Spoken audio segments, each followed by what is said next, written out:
Hi friends, hello అండి అందరికీ. మీరందరూ బాగున్నారా? నేను బాగున్నాను. మీరందరూ కూడా బాగుండాలని కోరుకుంటున్నాను.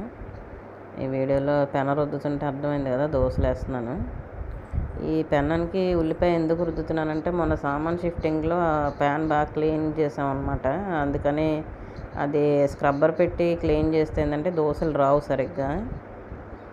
దానికి నేను ఉల్లిపాయ రుద్దుతున్నాను. మీరు ఎప్పుడైనా దోశలు రాకపోతే ఉల్లిపాయ మధ్యకి కట్ చేసి దాంతో రుద్దేస్తే కనుక దోశలు బాగా వస్తాయండి. ఇది ఒక చిన్న టిప్ అన్నమాట. దోసపిండి నైట్ వేసాను. దోసపిండి వచ్చేసి మనం అందులో మెంతులు ఒక కప్పు రైస్ యాడ్ చేశాను అనమాట. మనకి మెంతులు ఎందుకు వేసుకుంటామంటే దోశలు చాలా మెత్తగా వస్తాయి.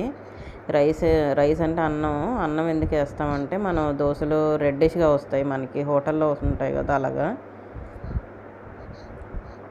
మీరు ఒకసారి ట్రై చేయండి. మెంతులు అంటే జస్ట్ ఒక హాఫ్ స్పూన్ కన్నా తక్కువ వేసుకోవాలి, మరి ఎక్కువ వేస్తే చేదు ఉంటాయి. అండ్ రైస్ వచ్చేసి చిన్న కప్పు వేయాలి, ఎందుకంటే ఇద్దరికి.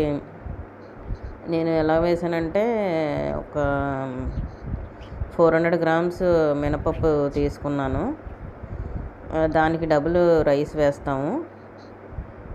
ఒక హాఫ్ స్పూన్ మెంతులు ప్లస్ ఒక చిన్న కప్పు అన్నం అన్నమాట. మనకు వేస్తే చాలా బాగా వస్తాయి దోశలు. మీరు కావాలంటే పచ్చిశనగపప్పు కూడా వేసుకోవచ్చు. హోటల్లో అయితే పచ్చిశనగపప్పు కూడా వేస్తారు.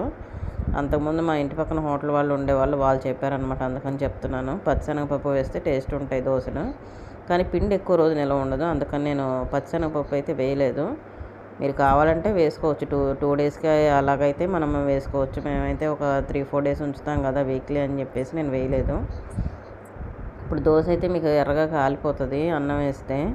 మీకు నార్మల్గా అయితే మనకి వైట్గా ఉంటుంది, అన్నం వేస్తే కనుక మనకి ఎర్రగా కాలుతుంది దోశ. చూడండి, మీకు మెత్తగా, చాలా అంటే చాలా మెత్తగా ఉంటుంది. చూడండి, అలా మీకు చూస్తుంటేనే తెలిసిపోద్ది అది మెత్తగా ఉందా లేదా దోశ అని చెప్పేసి. ఇంకో దోశ అయితే ఎగ్ దోశ వేసుకుంటున్నాను, ఈరోజు సండే కదా అని. ఎగ్ దోశకి కొంచెం దోశ మందంగా వేసుకోవాలి, ఎందుకంటే ఎగ్ చుట్టూతా ప్యాన్ ఫ్లాట్గా ఉంది కదా, ఎగ్ పోద్దేమో అన్నట్టు నేను కొంచెం మందంగా వేసాను దోశ. కొంచెం సిమ్లో పెట్టేసుకొని ఎగ్ అలా స్లోగా దోశ అంతా కూడా వచ్చేటట్టు వేసుకోవాలి ఎగ్. అది ఆ ఎల్లో అలా పోతుంది కదా, అలా వెళ్ళిపోద్ది అనమాట. అందుకని నేను కొంచెం మందంగా వేసాను. మనకి అట్ల కాడతో వచ్చేసి ఆ ఎగ్ దోశ అంతా కూడా ఎక్స్పాండ్ చేసుకోవాలి. మనకి ఇలా తింటే నీచు వాసనలాగా అనిపిస్తుంది ఎగ్ దోశ.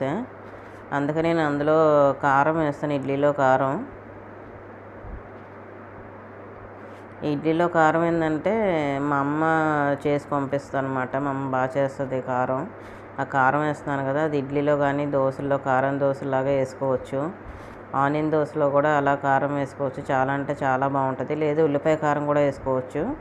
2 ఉల్లిపాయలు, కొంచెం కారం, కొంచెం ఉప్పు, ఒక వెల్లుల్లిపాయలు వేసుకొని కూడా మనం ఆ పైన ఈ కారం ప్లేస్లో ఉల్లిపాయ కారం కూడా వేసుకోవచ్చు. ఆ తర్వాత లైట్గా ఆయిల్ వేసేసాను. మనకి ఎగ్ దోశ కొంచెం నెమ్మదిగా తిప్పేసుకోవాలన్నమాట. మళ్ళీ చుట్టూతా అది పడకుండా చాలా నెమ్మదిగా తిప్పేసేసాను. నాకైతే ఒక ఎగ్ దోశ, ఒకటి నార్మల్ దోశ వేసుకుంటాను నేను ఎప్పుడైనా నాన్ వెజ్ తినే రోజు. నేను వెన్స్డే సండే మాత్రమే తింటాను నాన్ వెజ్, అందుకని ఆ 2 డేస్ మాత్రం నేను ఎగ్ దోశలు తింటాను. Egg dosa or boiled egg ఏదైనా కానీ. నేను దోశ పిండి మెజర్మెంట్స్ అవి నేను ఇస్తానండి వీడియోలో. Thanks for watching.